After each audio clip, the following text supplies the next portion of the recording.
Hey everybody, time for another project, so let's get to it. All right, we're in the kitchen.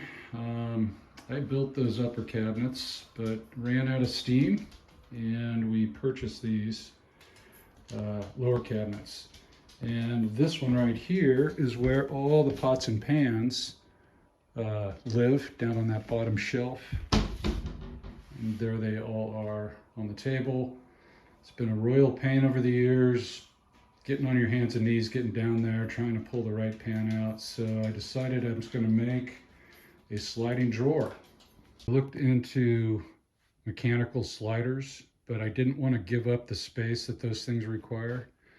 So I went and looked at my drawers, and I decided to replicate this system where they've got a piece down here, kind of a T-shaped piece, and then the bottom piece of the drawer slides on that, and it hooks on the end with this piece right here.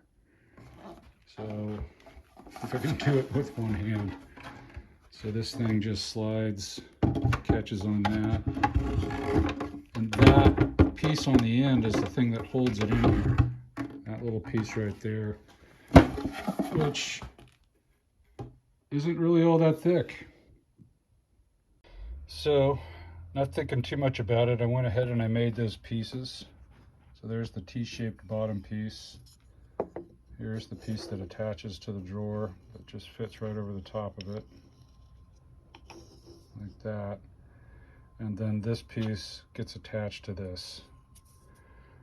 But after I put it together, I was really worried that these things weren't going to be able to hold the weight of all those pots and pans. They're close to 45 pounds. And so what I did instead was I locked this piece in by gluing strips of wood on each side so that this thing could slide but couldn't come out. So this is what that piece now looks like. So this is all made out of oak, by the way. I milled all of these using a table router, and then these strips I just made on the table saw. So now this piece slides in, and the drawer cannot come up. I made the drawer out of 3/16 inch maple veneer plywood, and just used scrap redwood to make the frame. Bottom piece of cheap plywood. But it's strong enough, I think, to handle the load, and I'm probably going to put a couple of strips of oak on the sides as runners to make it even stronger. All right, bottom runners are installed. Let's test it out. All right, so they're fitting. Things nice and level.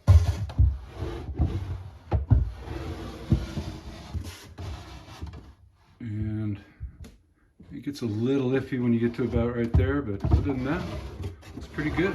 You can definitely open it up far enough to get to the back pots and pans. Okay, so the last thing I'm going to build is a handle for that box, but I need to know how much room that there is from the box before it hits the door. So I put this piece of wood here. I'm going to close the door real slow.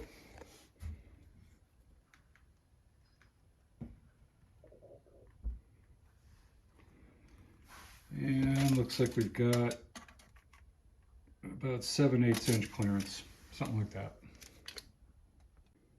All right, we are done, almost maybe.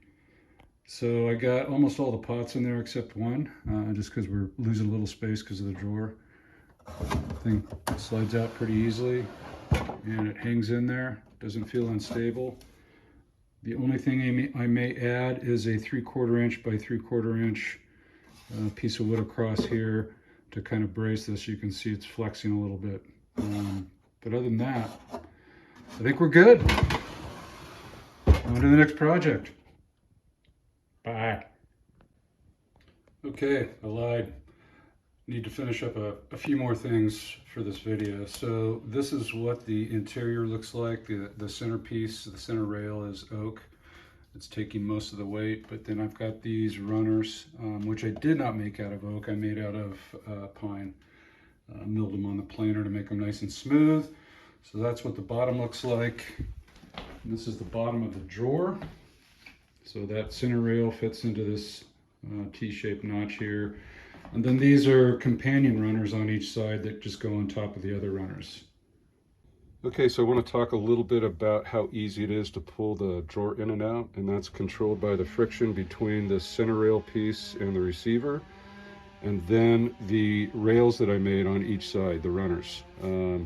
So there's a runner piece of pine attached to the bottom of the drawer, and a piece of pine attached to the cabinet on each side. And so we first tried wood to wood with the drawer fully loaded. It was pretty good. I was pretty pleased with that, but I thought I could do better. So I went out and bought this material. I've been calling it Teflon tape. It's actually UHMW tape. I bought the 2-inch roll, and I put it on the runner that's on the bottom of the drawer and the runner that's attached to the cabinet on both sides. And I tried it, and I actually wasn't too impressed.